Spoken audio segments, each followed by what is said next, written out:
투기에 의한 주택시장 불안은 서민 주거 안정을 위협하고 내 집 마련을 더욱 어렵게 만듭니다. 정부는 지금까지 부동산 정책에 일관되게 견지해왔던 첫째, 투기 억제, 둘째, 실수요자 보호, 셋째, 맞춤형 대책이라는 3대 원칙에 입각하여 투기와 집값은 끝까지 잡겠다는 각오로 이번 대책을 마련했습니다.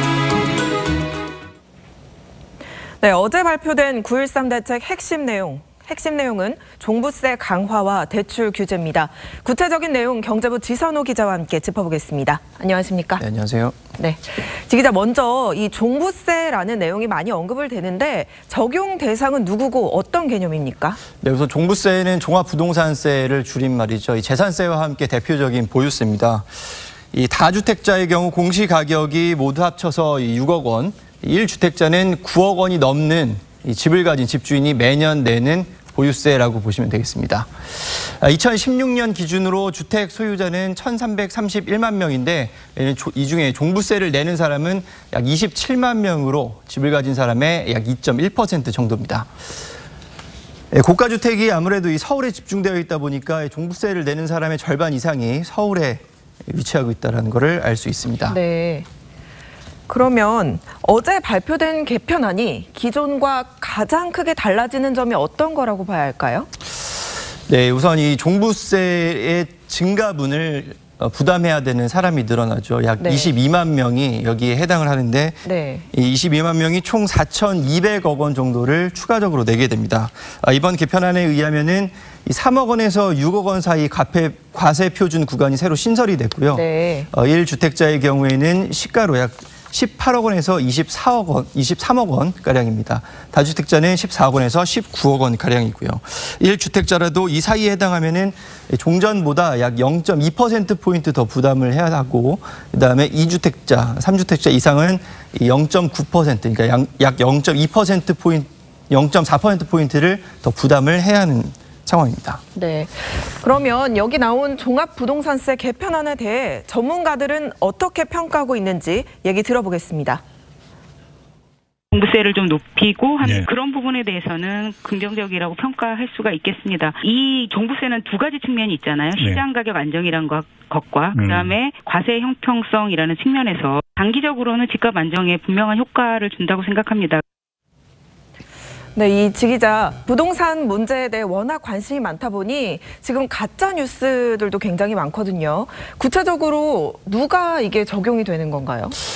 네, 일단 이 모든 사람이 적용이 되는 것이 아니기 때문에 어떤 사람이 어떤 경우에 해당이 되는지를 잘 짚어볼 필요가 있겠죠. 우선 이 집을 몇 채 가지고 있느냐에 따라 가지고 한번 사례를 나눠봤는데요. 1주택자의 경우입니다. 시가로 약 18억 원 정도의 집을 가지고 있으면 이 과세 표준이 한 3억 원 정도에 해당이 됩니다. 지금 같으면은 이 연간 94만 원의 종부세를 내야 하지만 이 어제 발표된 정부안에 따르면 약 104만 원을 내야 하니까 한 10만 원 정도 늘어났다고 볼 수가 있습니다. 그리고 다음 2주택자 같은 경우에는 서울에 주택을 2채 가지고 있다고 가정을 해봤습니다. 합산 시가가 약 30억 원일 때 과세 표준이 12억 원 정도에 해당이 됩니다.